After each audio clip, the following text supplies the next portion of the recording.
გამარჯობა, ეთერშია სოლიდარობის დრო TV4-ზე და გადაცემას გაუძღობი მე დავით ახვლედიანი. ჩვენი სტუმარი გახლავთ ისტორიის მეცნიერებათა დოქტორი მამუკა კარტოზია. მოგესალმებით ბატონ მამუკა, მადლობა რომ გვეწვიეთ სტუდიაში. მოგესალმებით, მივესალმებით ჩვენს მაყურებელს, მადლობა მინდა გითხრა დავით მოწვევისათვის. დღეს იგეგმება დღეს საღამოს გაიმართება შეხვედრა ამერიკის შეერთებული შტატების პრეზიდენტსა და უკრაინის პრეზიდენტს ტრამპსა და ზელენსკის შორის. მანამდე ხელი მოეწერება იმ შეთანხმებას უკრაინაში წიაღისეულთან დაკავშირებით. თუმცა ზელენსკი ტრამპთან შეხვედრამდე გამართავს ასევე მოლაპარაკებებს სენატორებთან. როგორც ჩანს ეს ტყუილად არ ხდება, მანამდე კი ტრამპთან აუდიენცია ჰქონდა დიდი ბრიტანეთის პრემიერ-მინისტრს კირ სტამერს და მან ასევე შესთავაზა კონფლიქტის დარეგულირების პირობებში თუ კი ხელი მოეწერება საბოლოო ძავს განთავსდეს ბრიტანული სამხედრო ნაწილები უკრაინის ტერიტორიაზე. ეს რუსები კატეგორიულად წინააღმდეგია. რა თქმა უნდა და არაერთხელ ეს უთქვამთ, მაგრამ მანამდე ტრამპს მოუწია ჩვენების შეცვლა, ეხლა დასავლური და ძირითადად ევროპული მედია ცოტა ქილიკობს, ჩვენ გვახსოვს რომ იქ უწოდეს ზელენსკის დიქტატორი ან ჩამოყალიბდა დიქტატორათო, თუმცა ტრამპი ახლა ამბობს რომ ასეთი რამ მევთქვიო, მე არ მეთქვა წარგონი არ მახსოვსო. ხო და თქვენ როგორ შეაფასებდით ახლა მიმდინარე ამ პროცესს, დღევანდელი შეხვედრა ალბათ იქნება ძალიან მნიშვნელოვანი და რუსული მედია კი იმაზე მიუთითებს რომ თვითონ კრემლიდან იყო ასევე ვთქვათ კომუნიკაცია ადგილობრივ საინფორმაციო სააგენტოების რედაქტორებთან და მიღებული აქვს ესეთი არაოფიციალური გზავნილი რომ ტრამპს დიდათაც ნუაქებენ. ყოველ შემთხვევაში თავი შეიკავონ, ნურს გაკიცხავენ, თუმცა არც დიდათ არ შეაქონ. რუსეთიც იჭერს თადარიგს, რასაკვირველია და ბოლო განცხადებით, ტრამპის ბოლო განცხადებით ზელენსკიც კი შეაქო, ესეთი პრეზიდენტი არ ყოლია უკრაინას არასდროსო. ან თუ კი მალევე არ მიიღწევა ეს ზავიო, მაშინ ომი კიდე დიდხანს გაგრძელდება. ეს პირდაპირ მიუთითებს იმაზე, რომ ჯერჯერობით ყველაფერი სასწაულზე დევს და ვაჭრობა არის წინ. თქვენ როგორ შეაფასებდით ამ ყველაფერს? მადლობა და კიდევ ერთხელ მინდა შევახსენო ჩვენს მაყურებელს რომ აი ეს შეხვედრა რომელიც გაიმართება დღეს ამ შეხვედრას წინ დიდი პერიპეტიები უძღოდა მე მინდა ჩვენს მაყურებელს შევახსენო რომ თეთრი სახლი წინააღმდეგი იყო ზელენსკისა და ტრამპის შეხვედრაზე შეუთვალეს კიდევ ზელენსკის რომ ის არ ჩამოსულიყო არ ჩასულიყო ვაშინგტონში ანუ პრელუდიას უყვები და ზელენსკი ზარი განახორციელა მაკრონთან და მაკრონის მეშვეობით ნუ უხეშად რომ თქვა და ძალიან ისეთი ტერმინი რო იყო საქმე ჩააწყო და მაკრონის მეშვეობით მიაღწია იმას რომ დღეს ანუ 28 თებერვალს არის შეხვედრა ძალიან საინტერესოდ მიდის მოვლენები მე მინდა ჩვენს მაყურებელს უთხრა რომ იცით აი დამოკიდებულება არის მე ადრე ვთქვი რომ ტრამპი როგორც პოლიტიკოსი ცოტა არაპროგნოზირებადია და ხანდახან ექსცენტრიულიც არის ამოვარდნილი დაუშვათ რაღაც გარკვეული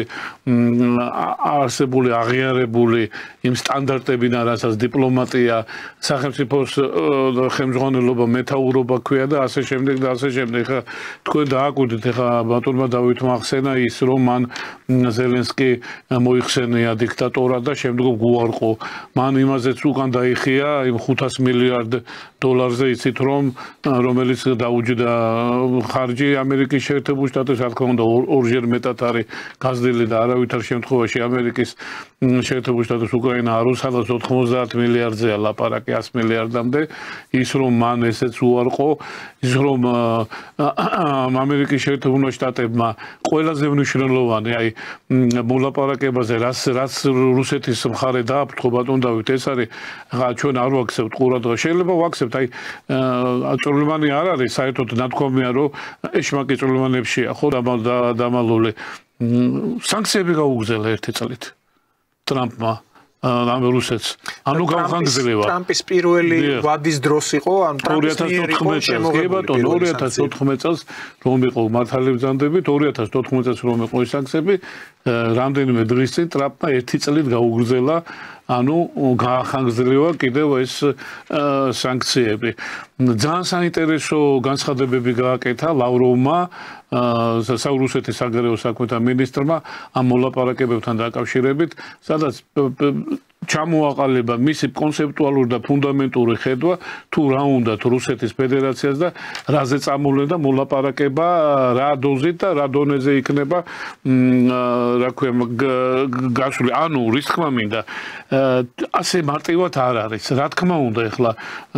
მონდომება არის რომ ომის საომარი მოქმედებები, აი ჩვენ არ უნდა შეგვეშალოს რა ომი და საომარი მოქმედებები. აქ არის საუბარი საომარი მოქმედების შეწყვეტაზე. აი ეს არის ყველაზე მთავარი კიდე ბატონ დავით რომ ეს ტერმინები გავმიჯნოთ. ომის შეწყვეტა თუ საომარი მოქმედების. ამიტომ საომარი ჯერ საუბარია საომარი მოქმედების შეწყვეტაზე. საომარი მოქმედების შეწყვეტას უნდა მოყვეს გარკვეული კასკადის საკითხების რომელიც უნდა შეერწყას და ერთმანეთში შეჯერდეს. და ფაქტიურად ჯერ შეჯერებულები არ არიან, იმიტომ რომ აი რაც ახლა ხდება განცხადებები ტრამპის მხრიდან გაკეთებული, შემდგომ რუსეთის მხრიდან პუტინის, მაგრამ განსაკუთრებით ახლა ამ ბოლო პერიოდში სერგეი ლავროვი აქტიურობს მისი განცხადებები, რომელიც აბსოლუტურად არ მოდის უნისონში და არ მოდის დაუშვათ იმ ერთიერთობაში, რასაც საომარი მოქმედების შეწყვეტა ქვია. მე მაინც ვფიქრობ, რომ მაინც ოპტიმისტურად ვარ განწყობილი და ვფიქრობ, რომ რა თქმა უნდა საომარი მოქმედებები რა თქმა უნდა შეწყდება, ეს ალბათ მარტის თვეში მოხდება ამის შეწყვეტა, ეს გადაწყდება უკვე უმაღლეს დონის შეხვედრებზე, მაგრამ რა პირობებით, აი როგორი კონფიგურაციით იქნება, აი ეს უკვე ძალიან საინტერესო თემა იქნება. აი რუსები არ არიან თანახმა, აი იმ საუბარზე რომ საომარი ხაზი ამ ტერიტორიებთან დაკავშირებით რუსები ერთ რაღაცას ითხოვენ კიდე. დაუშვათ ჩვენ თუ შევთანხმდითო, ლავროვმა ძალიან საინტერესო განცხადება გააკეთა. ჩვენ თუ შევთანხმდითო ну რაღაც ამ საკითხებთან დაკავშირებით ჩვენ იმასაც მოვითხოვთო რომ ის რასისტულიო კანონებიო რაც უკრაინის რადასა აქვს მიღებული ისინიც უნდა გააუქმონო რუსეთი კატეგორიული წინააღმდეგია სამშვიდობო ძალების ეგიდით იქ ევროკავშირის ნატოს და ხო რომელიმე ის ჩადგეს და მოკლედ აი ეს საკითხები არის რომელმაც შეიძლება გარკვეულწილად დაპირისპირება და გარკვეულწილად ურთიერთ შეუთანხმებლობა გამოიწვევს. ვნახოთ ახლა როგორ წავა სიტუაცია ну მაინც ვფიქრობ პირადად ეს ჩემი აზრია რომ რა თქმა უნდა ეს დამთავრდება მაგრამ აი როგორი კონფიგურაციი და როგორი შედეგებით ეს უკვე აი არ ვიცი უკვე მოლაპარაკებები შედეგებზე ჩანს. რაც კიდე ერთი მინდა ჩვენს მაყურებელს შევახსენო და ვთქვათ რომ როდესაც აი მოლაპარაკებების ტრამპმა გადაწყვიტა რომ აი პირველ რიგში ომის თემასთან დაკავშირებით ტრამპის კიდევ ერთი ყველაზე მნიშვნელოვანი თუ ეხლა არ მოხდება შეთანხმება ტრამპის შემდეგ უკვე ეს ომი გაგრძელდება და საკმაოდ სერიოზულ აი ესეც განაცხადა ტრამპმა ეს არ არის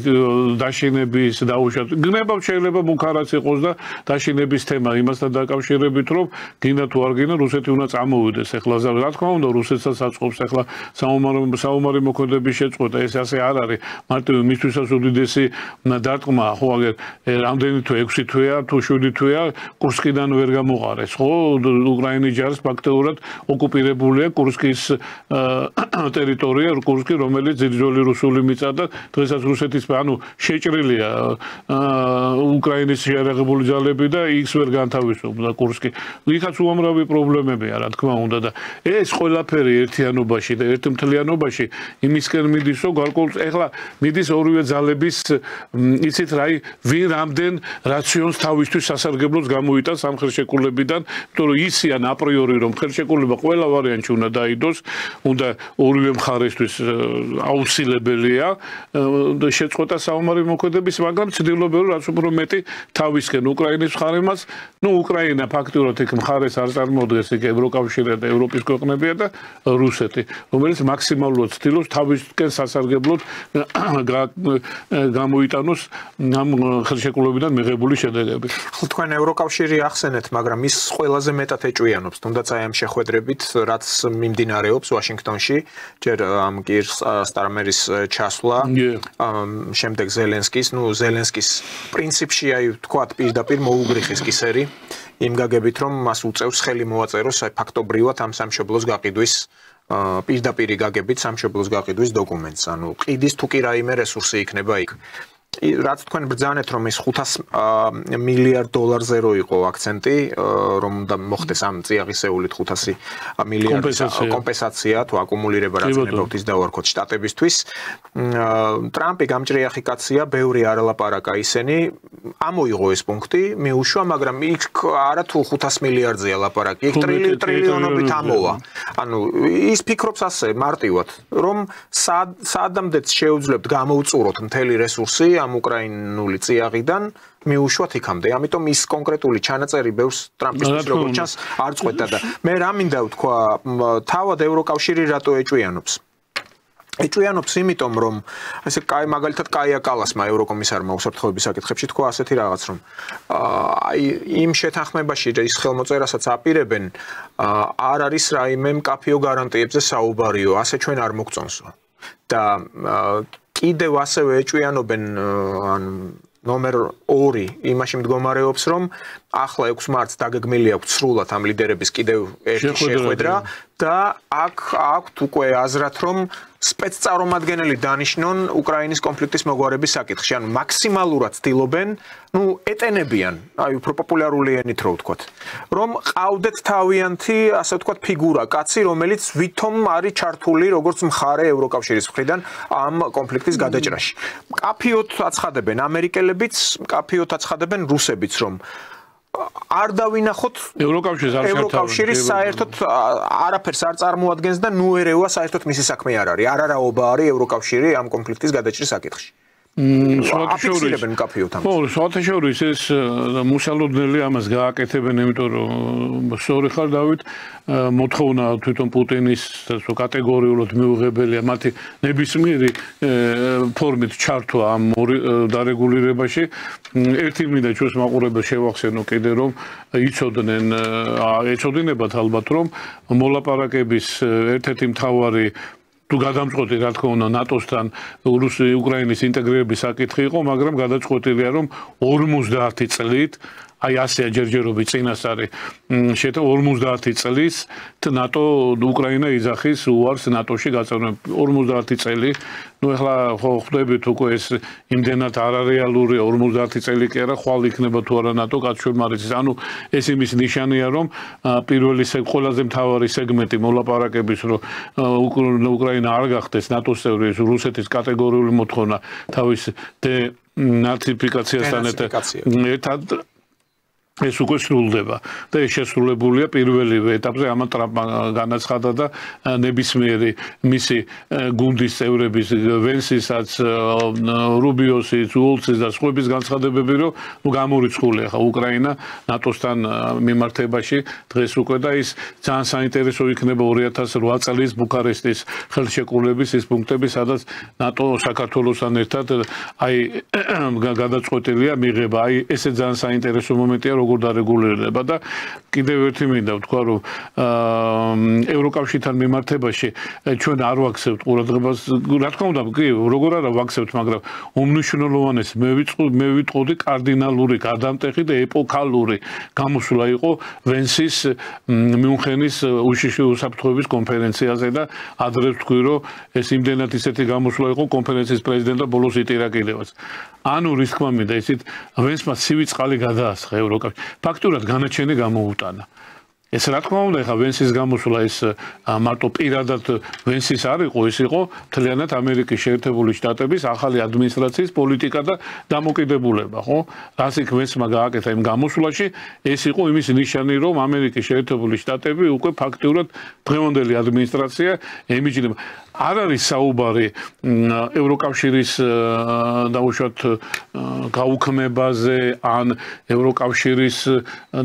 შეცვლაზე, აქ საუბარია ევროკავშირის ახალ ფორმაზე, კონფიგურაციის შეცვლაზე, ევროკავშირის რეფორმებზე, რომელზეც პირდაპირ მიუნიშნა ვენსმა და ეხლა თქვენ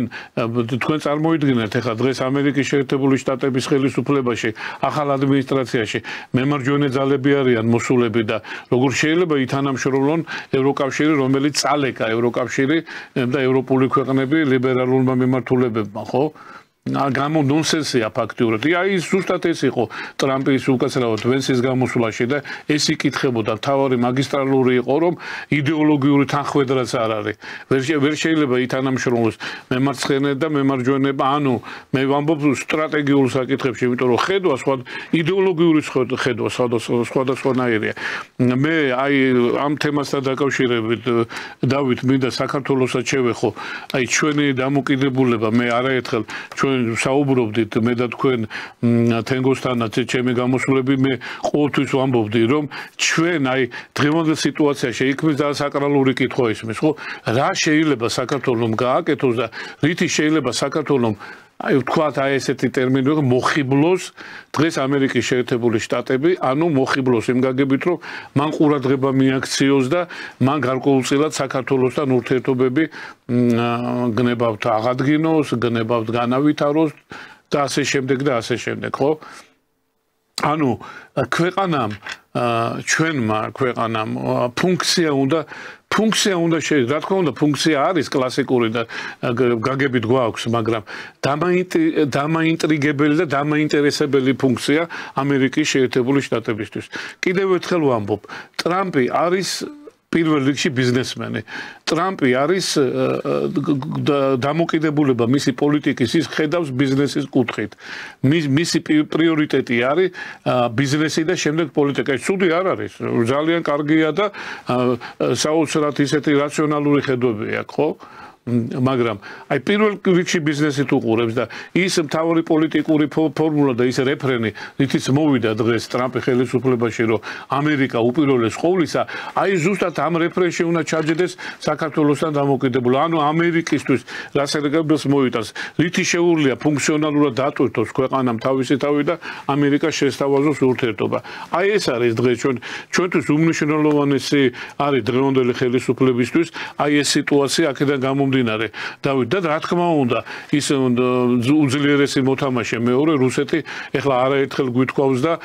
ჩემი კოლეგების თქვენ ყოველთვის ამაზე საუბრობდით რომ აი რუსეთთან დაკავშირებით მასთანაც მოგვარება ამ პრობლემების იგივე დიპლომატიური ურთიერთობების აღდგენა იგივე უსაფრთხოებთან დაკავშირებით რაღაც ხელშეკრულებების აი არ ვიცი გარკვევა ბოლო და შემდგომ ყველაზე მთავარი და უმნიშვნელოვანესი ჩვენთვის საუკუნის პრობლემა საქართველოს ეს არის დაკარგული ტერიტორიები და მასთან დაკავშირებით პრობლემები ანუ გვინდა არ გვინდა რა ვთავაზობთ როგორ რანაირად აფხაზეთი სამაჩაბლოს თემები ეს ხომ უნდა დაიძრეს ხალხო რაც უფრო დრო გადის ხო არ ჩანს მექანიზმი როდის უნდა აი ზუსტად და რაც უფრო დრო გადის ჩვენ უფრო ვცილდებით ამ პრობლემებს და შემდგომ შეიძლება ისეთ მეუვიდეს საქმე რომ იქ დამბრუნებელი კაციც არ დარჩეს იმიტომ რომ დრო ამაზე მუშაობს ჩვენ მაქსიმალურად უნდა შევძლებოთ პირდაპირ პროპორციულად ჩვენს წინააღმდეგ მუშაობს ვინაიდან ახლა უკვე ესოხუმის აეროპორტი უკვე გაკეთებულია უკვე მეორე თვითმფრინავი დაჯდა იქ ასევე აითვისეს ის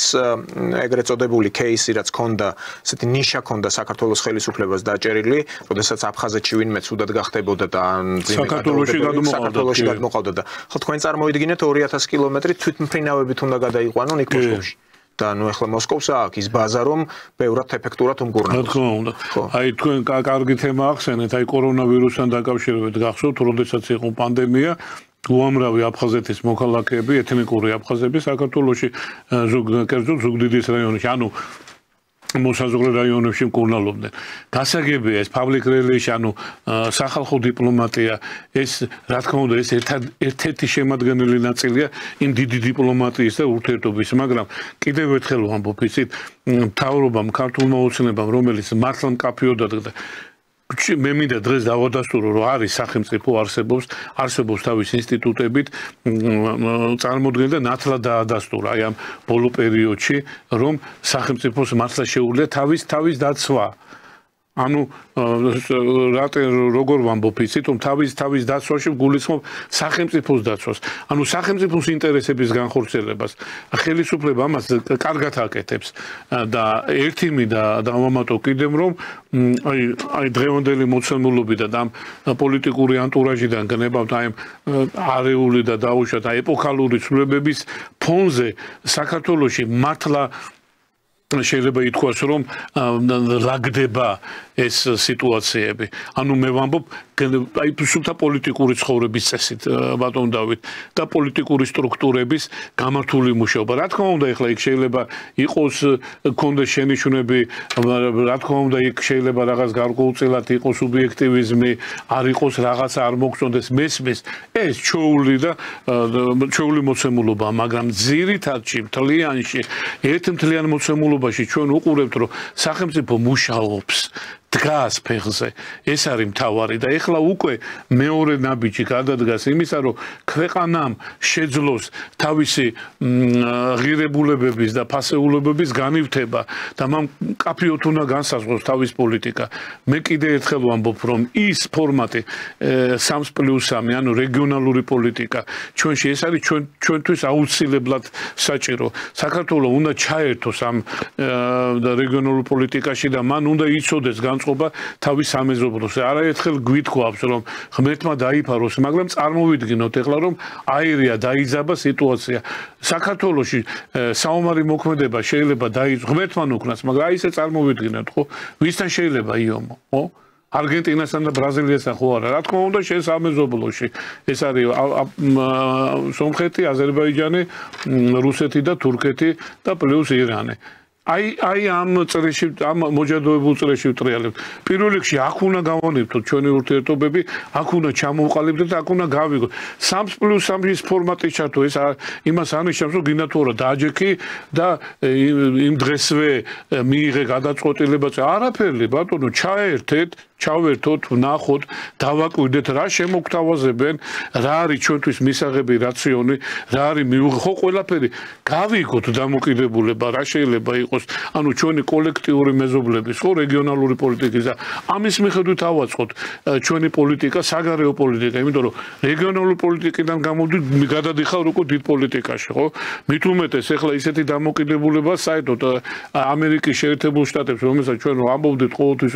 ჩვენი სტრატეგიული მოკავშირე და არასდროს არ ყოფილა და ვერც იქნებოდა არ ყოფილა ამერიკის შეერთებული შტატები, იმიტომ რომ ამერიკის შეერთებულ შტატებს საქართველოში არასდროს ინტერესი არ ქონია. ეს მე მინდა ხმამაღლა ვთქვა ამერიკის ან თუ ქონია ინტერესი მხოლოდ და მხოლოდ იმისთვის რომ დაუძაბოს რუსეთს როგორც კლასს. რა თქმა უნდა, ზუსტად აი ამერიკის შეერთებულ შტატებს გაუჩნდა საქართველოში ინტერესი. არაფერი არ გაუჩნდა, უბრალოდ ედვარდ შევარდნაძის მოყვანით ამერიკის შეერთებულ შტატებმა დააფიქსირა რომ შევარდნაძეს გადაუხადეს მადლობა მე ვიდეო მოიმადლიერეს, იმიტომ რომ შევარდნაძე უდიდესი საქმე გაუკეთა, ჯერ მარტო პირველ რიგში რომ ომს ააცილა, მეორე რიგში ტრილიონობით $, ეკონომია გაუკეთა და უმდიდრესი და ისეთი ეკონომია ის ხედა რომ საბჭოთა კავშირის უსისხლოდ და ყოველგვარი გარკვეული დიდი დაპირისპირების გარეშე დაუნგრია, დაუშალდა და არა მარტო საბჭოთა კავშირი, აქ არ არის საბჭოთა კავშირი, მთელი ევროპა მისცა ხო ამერიკის შეერთებულ შტატებს ეს ეგრეთ წოდებული სოციალისტური ბანაკი პოლონეთი რუმინეთი ბულგარეთი ჩეხოსლოვაკია და სხვა ეს ქვეყნები ხო ეს წავიდა დასავლეთმა წაიღო ეს ყველანი დღეს ნატოს და ევროკავშირის წევრია თუნდაც ავღანეთი რა თქმა უნდა ავღანეთიდან ფაქტიურად ავღანეთი არასდროს არ ყოფილა საინტერესო ავღანეთი ყოველთვის დამოკიდებულება იყო საკმაოდ რეალისტური და რაციონალური რუსების მიმართ მე მინდა გითხრა და თქვენ იცით რომ პირველი ქვეყანა ვინც კი რუსეთი აღიარა 17 წელს იცით ვინ იყო ავღანეთი იყო და თქვენ დააკვირდით 17 წელს ბოლშევიკები ხელისუფლებაში რომ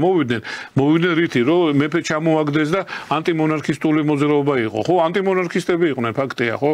და ავღანეთი მონარქისტული სახელმწიფო იყო მეფე ყავდა ხო 72 წლამდე სანამ არ მოხდა გადატრიალება და მეფე არ ჩამოაგდეს და ავღანეთის დემოკრატიული რესპუბლიკა გამოცხადა. ჩვენი ერთი მეფე იქაც დაკრძალულია გიორგი მეცხრე. კი ბატონო დაუთხანი ქართული სოფლებია კაცო უამრავი და ის თუ ჩვენ გვექნება საშუალება შეიძლება ამ თემაზეც ვისაუბროთ. ავღანეთი ყოველთვის იყო იმისთვის რომ მას შეერთო ბუფერი ინდოეთთან დამოკიდებული. ეს იყო ავღანეთის თემა და მე მინდა ერთი კიდე ავღანეთის თემასთან დაკავშირებით მე მინდა ჩვენს მაყურებელს ერთი საინტერესო ინფორმაცია უთხრა იმასთან დაკავშირებით, აი თალიბანის მეორედ მოსვლა, ხო?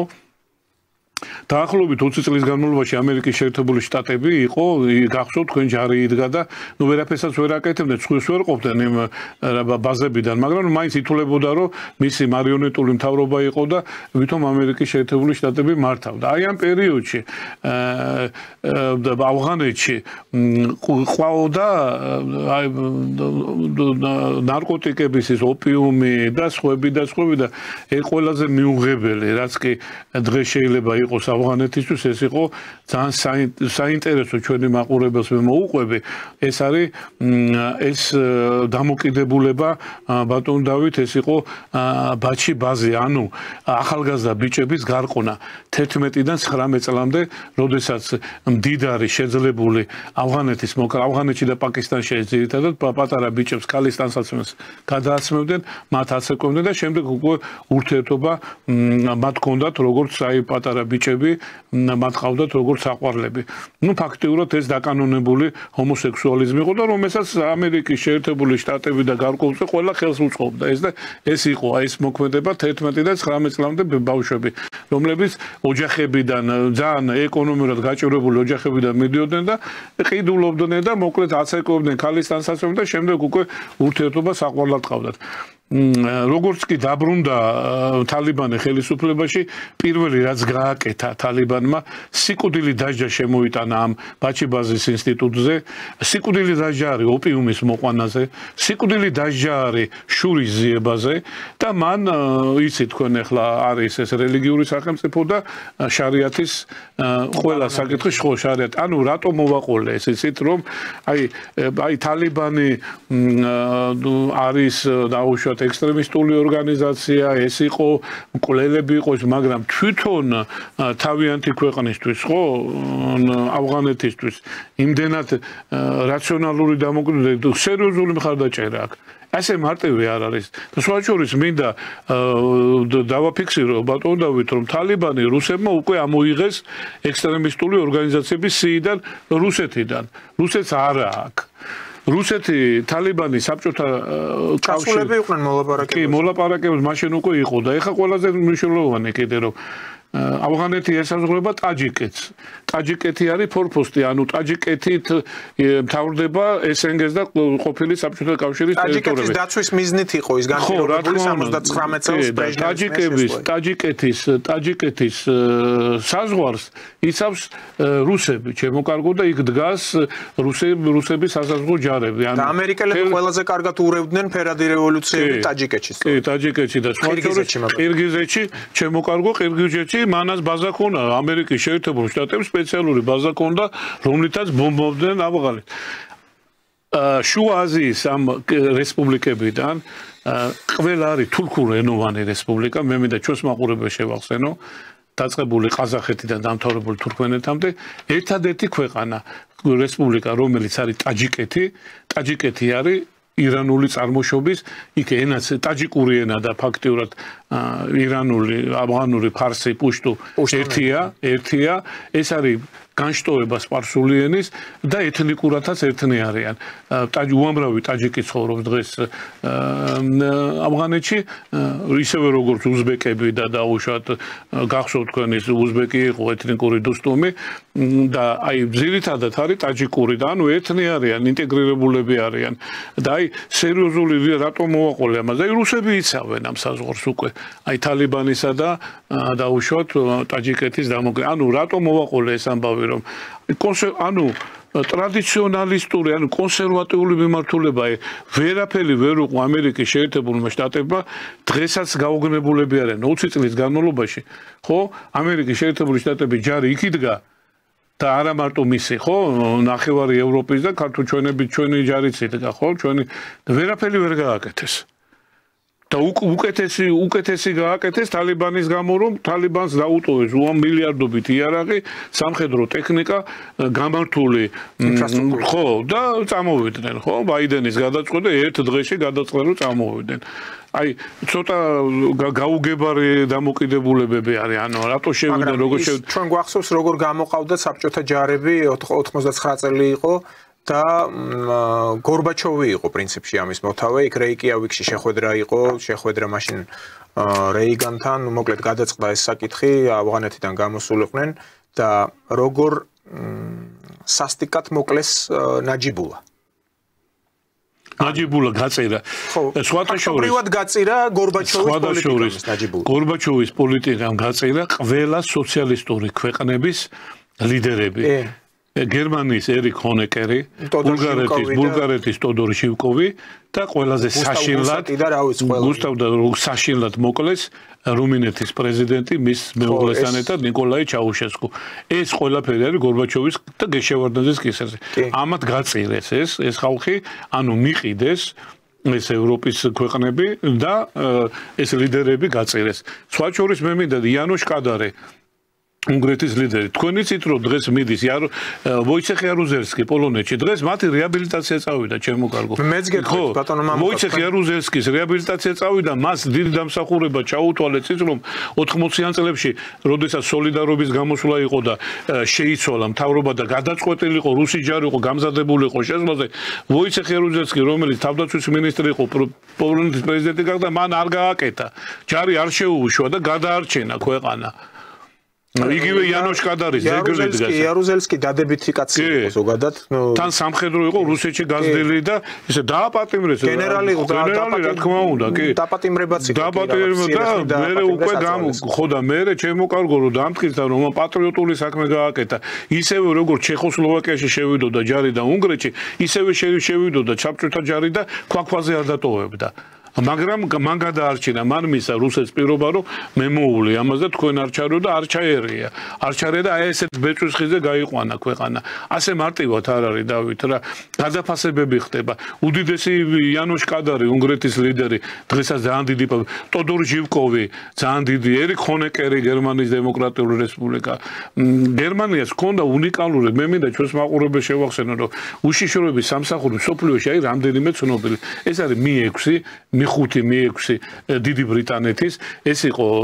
გამოძიების ფედერალური ბიურო და ცენტრალური სადაზვერვო ეს არის მოსადი მისი ისრაელის და შტაზი ეს გახლავთ საიდუმლო სამსახური ანუ გერმანული KGB რომ და რუმინელებსაც ეს სეკურიტეტი კი ბატონო სეკურიტეტი მაგრამ აი შტაზი იყო ყველაზე ძლიერი სამსახური აი პოსტსოციალისტურ ქვეყნებში KGB-ს შემდეგ და თითქმის KGB-ს დონეზე იყო უნიკალური სამსახური, იმიტომ რომ გერმანელები პუნქტუალური, ჩამოყალიბებული, რაფინირებული პროფესიონალები არიან, თავის საქმის ერთგულები არიან და მან ისეთი სამსახური აწვეს KGB-საც ეხმარებოდნენ. ნუ ეს ძალიან საინტერესო თემატიკა და ამიტომ აი თქვენ რეაბილიტაციაზე ამბობთ, აი იარუზელსკი მოიყვანეთ მაგალითისთვის. ჩვენთან საქართველოში რუმინეთის ელჩი ყოფილი დანბარლიბა პირად საუბარში მითხრა მე რომ ის რაც მაშინ ჩვენ გავაკეთეთ ამ ჩაუშესკუების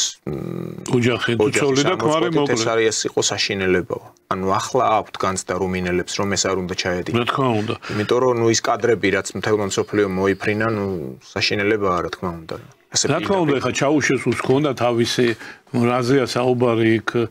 დარღვევები, ნეპოტიზმი, კორუფცია, რა თქმა უნდა, ყველაფერი იყო ეს ეთმართლობა, ავტორიტეტის გასაგები, იმიტომ რომ ეს იმ პერიოდისთვის დამახასიათებელი იყო, იქ არჩევნები იყო სიმბოლურად ტარდებოდა როგორც საბჭოთა კავშირში, წინასწარ დაწერილი სიები და სანამ კაცი არ მოკვდებოდა, ის თანამდებობაზე რჩებოდა. ხო, ეს რა თქმა უნდა, იქ დემოკრატიის დღევანდელი აქმიდან არანაირი არ ყოფილა საერთოდ მაგრამ მოქალაქეებისთვის აი აღმოსავლეთ ბლოკიო თქვენ ახსენებთ და აღმოსავლეთ ბლოკში სწორედ აი ორი ქვეყანა იუგოსლავია და რუმინეთი იყო როგორც აი მარგალიტი იუგოსლავია იყო ამბობდნენ GDR-ზე უფრო მეტად იმიტომ რომ იუგოსლავია ჯერ კიდე სტალინის სიცოცხლიდან იოსიფ ბროს ტიტო დაცილდა საბჭოთა კავშირის მან დაიწყო ფლირტი ევროპის ქვეყნებთან და ამერიკის შეერთებულ შტატებთან რითიც მან სერიოზული ეკონომიკური კუთხითაც რუმინეთიც და შემდეგ უნგრეთიც სხვათა შორის და განსაკუთრებით იუგოსლავია. ანუ გაერთიანებული ქვეყანა იუგოსლავიის დაშლის შემდეგ 6 ქვეყანა მივიღეთ, ხო? ამიტომ ეს ლიდერზეც იყო დამოკიდებული იოსიფ ბროს ტიტო, რომელიც ამერიკის შეერთებულ შტატებთანაც თანამშრომლობდა და მიღებული პიროვნება იყო.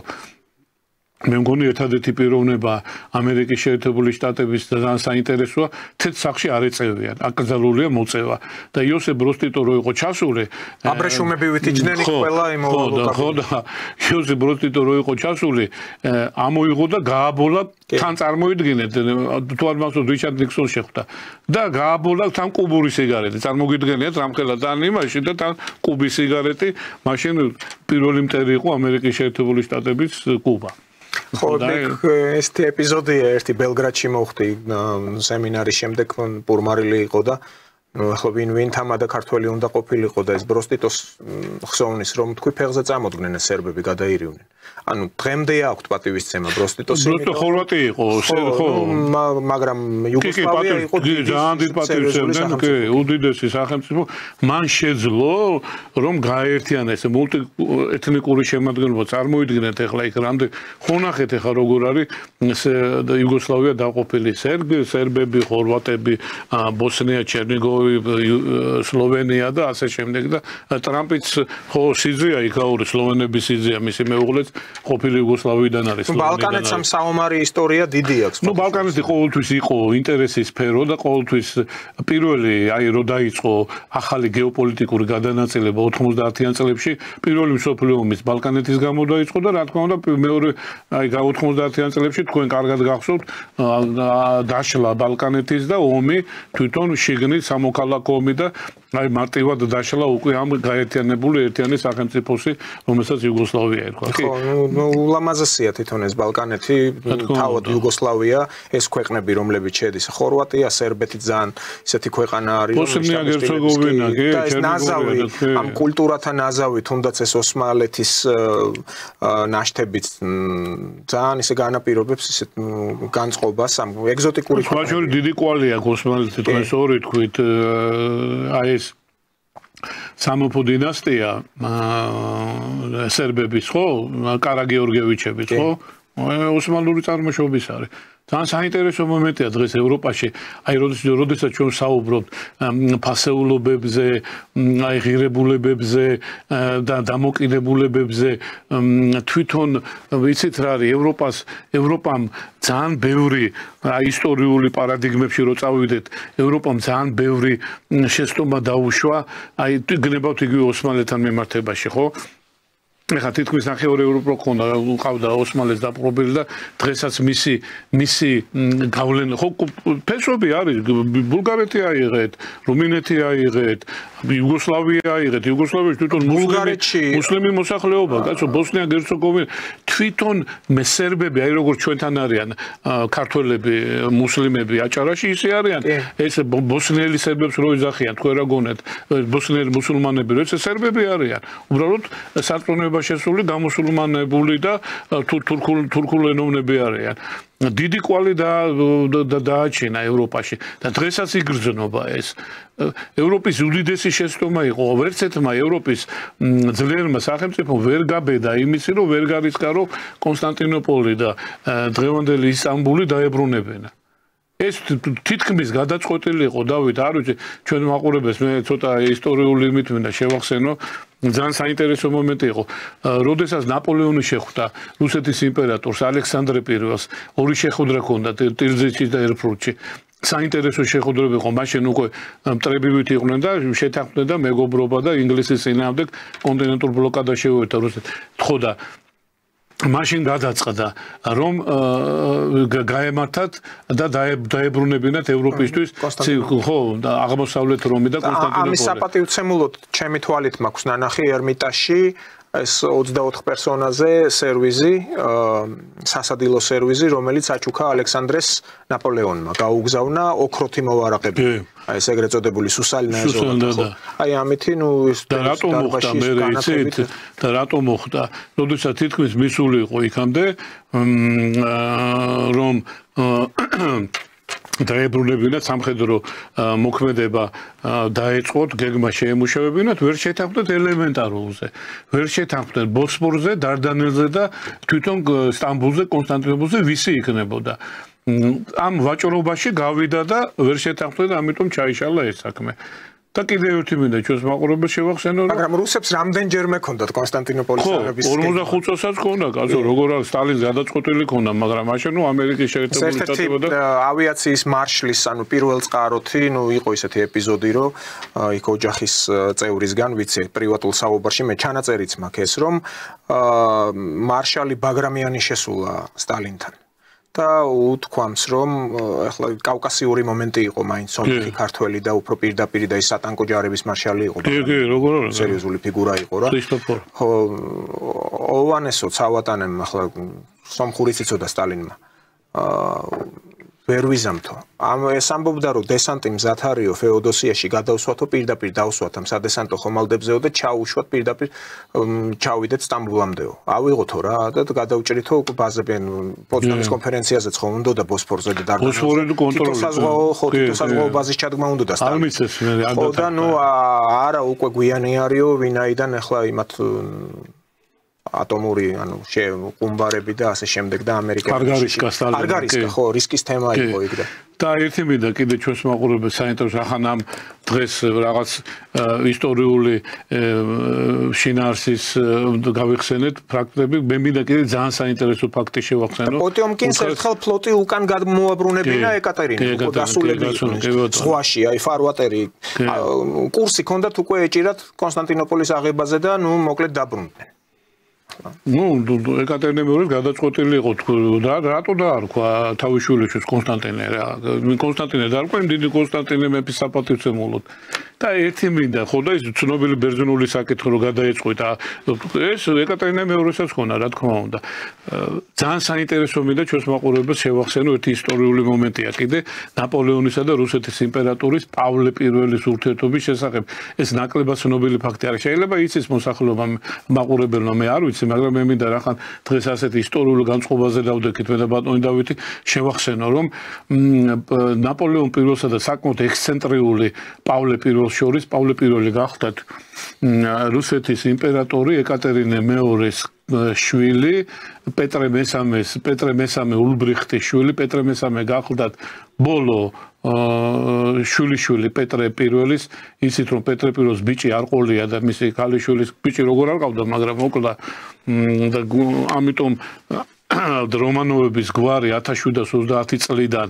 რუსეთის იმპერიაში უკვე ქალის მხრიდან გადადის და კაცის მხრიდან ბოლო იმპერატორი იყო პეტრე პირველის პირველი ცოლიდან ალექსანდრეს ბიჭი პეტრე მეორე რომელიც 1730 წელს დაიღუპა და მის მერე შეწყდა უკვე მამაკაცის ხაზი რომანოვის 1730 წლის მერე ყველა რუსის იმპერატორი არავინ არ ყოფილა რომანოვები ქალის მხრიდან გადადის და პავლე პირველს ჰქონდა საინტერესო ურთიერთობა ნაპოლეონ ბონაპარტთან ნაპოლეონმა გადაწყვიტა ლაშქრობა მოეწყო ინდოეთში ისეთი ლაშქრობა როგორც მან ჩაატარა ეგვიპტეში მას ჰქონდა გადაწყვეტილი რომ რუსეთთან ერთად ჩაეტარებინა და დაეპყროთ ინგლისის რა თქმა უნდა საპირწონედ ხო საწინააღმდეგოდ გადაწყვეტილი იყო ყველაფერი შემუშავებული იყო გეგმა 35000 ჯარი საკმაოდ საიდუმლო ვითარებაში მიდიოდა ეს მიმოწერის დონეზე და უკვე ნაპოლეონის გეგმა შედგენილი ჰქონდა 35000 ჯარი ჩამოდიოდა და ასტრახანის დელტაში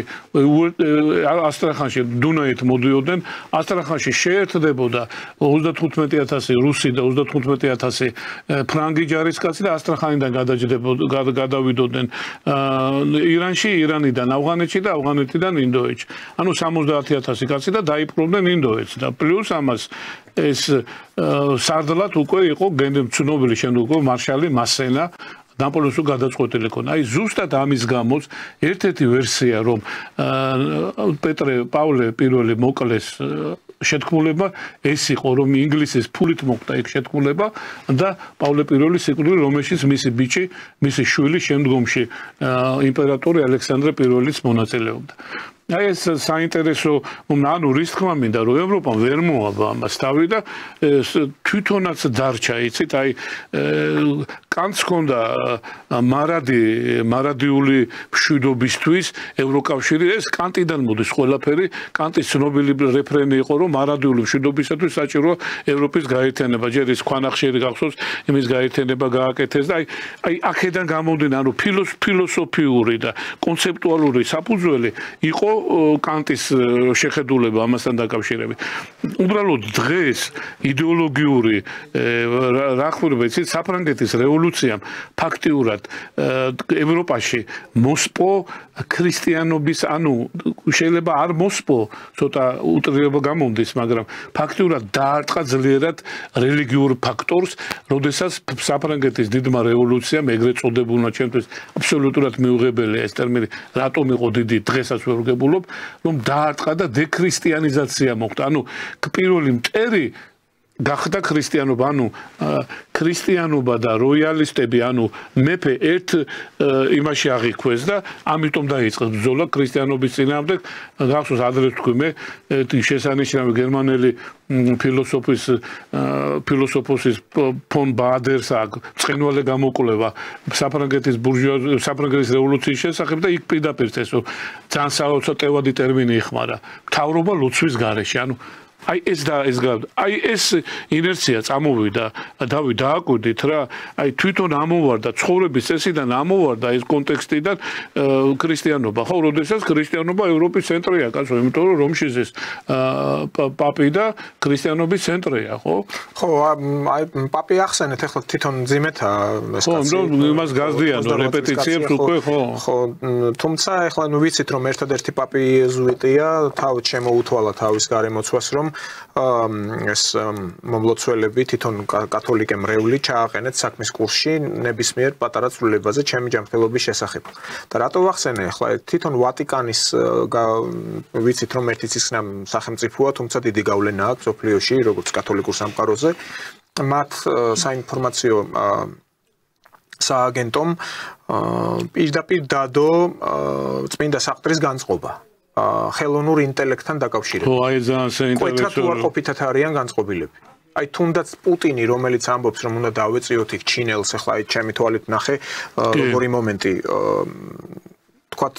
ორი დივაისი, დევს მიდის ადამიანი გამოფენაა ჩვეულებრივი, ხო? აი როგორც ჩვენთან ახლა მაღაზიებში შედიან და ეს მობილურები და პლანშეტები დევს იყიდება. არის გამოსახულება აი ერთ კომპიუტერზე, ლეპტოპზე გამოსახულება და გვერდზე არის კიდე ასეთი რაღაც პლანშეტი პატარა ტელეფონივით ხო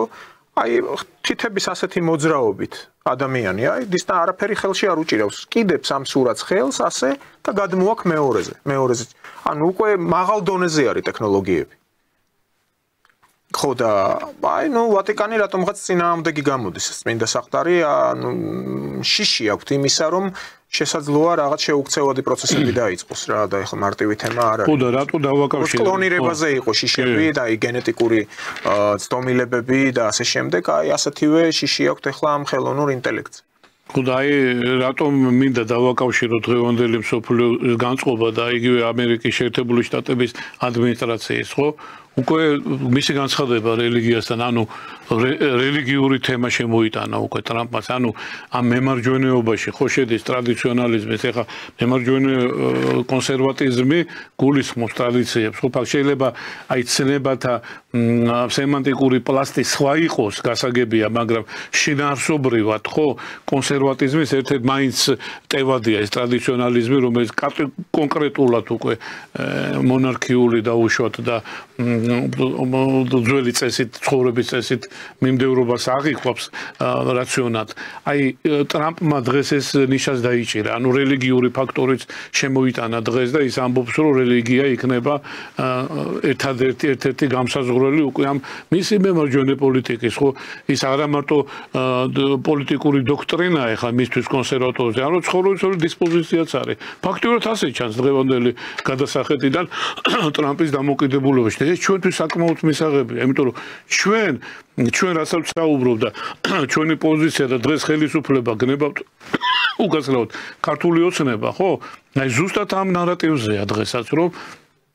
იგივე დაუშვათ მართლმადიდებლური ეკლესია მისი როლი საქართველოში და უნისონში მოქცევა სამოქალაქო ხელისუფლების და ეკლესიის ხელისუფლების, ანუ ერთიანობაში, ხო? აი ეს ძალიან საინტერესო სიმბიოზი იქნება. დღეს ჩვენ გადაგვარჩეს ჩემი აზრია ეს, რა თქმა უნდა, კონსერვატიზმი და კონსერვატიული მიმართულება, ცხოვრების წესი და ტრადიციონალიზმი, ხო? არაერთხელ მithქვავს და დღესაც მინდა ჩვენს მაყურებელს შევახსენო ის გამოსულა გახსოვთ ოჯახის სიწმინდის ბატონ დავით უწმინდესის ინიციატივით რომ დაფუძნდა 17 მაისს ხო არ ვწდები და მაშინ მილიონზე მეტი ადამიანი გამოვიდა და ეს ხომ არ იყო ხო არავის არ მოუთხოვია გინდა თუ არა გამოდი ხო არ იყო ძალდატანებითი ხო არ იყო მოსყიდვით გამოსულა ხო და არც ის რომ ხელისუფლება ხალხთან ერთად ყველა ორივე ერთად გამოვიდა ანუ რომელს უფრო დიდი ძალა აღმოაჩნდა ის დღე რომელიც პატრიარქის მეოხობით დაწესდა და აწი მარაჯამს იქნება და ესენი ეს LGBT-ები და გენდერები უკვე გაკაცდა ხო აი მორჩა ხო აი მაგის თქმა მინდა რასა გზალა ჩემო ზურფასო მაყურებლებო ხო აი ბატონო დავითონ სწორი პათოსი დაიჭირა და სწორად ის აი ზუსტად ეს არის აი იქეთკენ მივდივარ და ტრამპმა დაიჭირა ეს მომენტი ეხლა ამერიკა რო ვთქვათ რომ მორწმუნე ქვეყანა შეიძლება იმდენად არა იმიტომ რომ ამერიკა არის უამრავი კონფესიების და სხვადასხვა ცენტრები ხო ნებისმიერი მიმართულებები ვინც კი არის ცენტრი ამერიკის შეერთებულ შტატებში დაწყობილი იეჰოველები და დამთავრებული მეთოდისტები და რა ვიცი ბაპტისტები და ვინ არა მაგრამ აი ზუსტად ეს რელიგიური თემატიკა რომელიც დღეს შემოვიდა და პოლიტიკაში შემოიტანა დღეს ჩვენ ეს უკვე გაკეთებული ქონა ანუ ჩვენ ერთი ნაბიჯით წინ დავასწარეთ ხო და ეს უნდა განავითარო და გავანივთოთ აი ყველა უბედურება რაც კი დღეს საქართველოშია დღეს მოდის და აი რასაც დღეს უყურებ და აი განსაკუთრებით ახალგაზრდობა უწიგნური ახალგაზრდობა რო წამოვიდა ტრაგედია ქვეყნის ერთ-ერთი ძირითადი დანაშაული ნიშანი ისიც არის რომ ეკლესიას აცდა დღეს ახალგაზრდობა აბა წაბრძანდით ეკლესიებში და ნახეთ არ დადის საერთოდ ახალგაზრდობა ადრე როგორ მიხაროდა აი 90-იანი წლებში იყო და სავსე იყო ახალგაზრდობა დადიოდა იქ ეკლესიებში უნდა იმ ტრადიციებისა მარხვა და ზიარება და ყველაფერი წესი და ეხლა არ არის აი უკვე რო ნახოთ აი კი რა თქმა უნდა არიან და მაგრამ აი ის ძირითადად ბირთვი რო იყო და ახალგაზრდები ეკლესიებში მოდიოდნენ და ესწრებოდნენ რიტუალებს არ არის დაიკარგა და ამით ებსთაობა უკვე გაემიჯნა გადავიდა და მოექცა შეიძლება არ მოექცა მთლიანად მაგრამ გარკვეულწილად რაღაცის გავლენის ქვეშ არიან და ეს გავლენა თქვენ კარგად ხედავთ რაც ხდება და სადაც ნივთდება ხო ამიტომ იქნებ განათლების სამინისტრო მიფიქროს შევიტანოთ რელიგიას სკოლაში დავიწყოთ სწავლა ბავშვების რა თქმა უნდა პირველ გამარტივებულად აი მაქსიმალურად შევეცადოთ მაქსიმალურად რაფინირებული უნდა იყოს ხო არა ისე და უშოთ როგორც რომ მე ვინმე მართვას რომ პირდაპირ თქვენ როგორც ისლამურ ქვეყნებში ქადაგე რა თქმა უნდა და შიიზმს ან სალაფიას ან ასე შემდეგ რომ მართლმადიდებლობას არც ისე გავაკეთოთ როგორც რაფინირებულად და არც ისე გავაკეთოთ, როგორც გენიალურმა ლევ ტოლსტოიმ გააკეთა, რომ გაამარტივა და დღესაც ანათემას არის. იცით თქვენ რომ ლევ ტოლსტოი დღესაც რუსეთის საპატრიარქო რუსეთის ეკლესიას ლევ ტოლსტოი არის გადაცემული ანათემას, იმიტომ რომ მან გაბედა და საბავშვო გაამარტივა და საბავშვო ის გააკეთა, რა ქვია მაგას ბიბლია. აი ამის ისიც არ უნდა იყოს. ამიტომ უნდა დავიწყოთ სკოლებში. ჩვენ ეს თაობა არ უნდა ჩვენ ყველაზე დიდი დანაშაული, რაც კი სააკაშვილის რეჟიმს აქვს საქართველოს წინაშე ის 9 წლიანი პერიოდი. ეს არის რომ მან ჩვენ თაობა დაგვაკარგინა და შვილები წაგვართვა. აი ეს არის მისი უდიდესი დანაშაული. სხვა ყველაფერს ეშველება, მაგრამ აი ეს რომ მან მოწამლა ეს თაობა, მან წაგვართვა ეს თაობა, მან ეკლესიაში დააკარგინა თაობას, მან არ მისცა საშუალება რომ ტრადიციულად გაზრდილიყო და რა თქმა უნდა იმ ღირებულებით და ფასეულობებით, რაც საქართველოს იდენტობა, ქართულ იდენტობაზე ჩვენს კულტურაზე მეტყვი, ხო? უბრალოდ აი ეს გააკეთა, მან და ეს შექმნა და ეს აი ზუსტად მას შედეგებს ეხლა ვიმკით ჩვენ, რაც დღეს ხდება თბილისში და რაც ხდება საქართველოში. აი ამიტომ ხომ შეიძლება რომ აი ამ ჩვენ შეცდომებზე და ამ გადახრებზე ჩვენ ადეკვატური პასუხი გავცეთ და დავიწყოთ სანამ გვიან არ არის ეს მაქსიმალურად შევეცადოთ ეს არა მარტო სკოლებში მე შეიძლება ინსტიტუტებშიც გავაკეთო მაგრამ არა სხვა რელიგიების დაკრინების და იმის ხარჯზე ხო დავით ეს არ შეიძლება რა თქმა უნდა ისიც უნდა ისწავლებოდეს ისლამიც უნდა ისწავლებოდეს და ნებისმიერი სხვა ინდუიზმი და რა გვიცი რაც არის დაუშვათ სოფლიოში გავრცელებული ხო ყველაზე დიდი მასობრივი ბუდიზმი და სხვა მაგრამ ჩვენი მთავარი რაც არის ეს მართლმადიდებლობა ან იგივე ეკლესიებთან სამრელო სკოლები იყო და გალობას ასწავლიდნენ კაცო აი 90 იყო ეს და ეს ყველაფერი დაიკარგა შეიძლება არის ეკლე მე ვერ გეტყვით მაგრამ აი ახალგაზრდების შეკრება მამაოები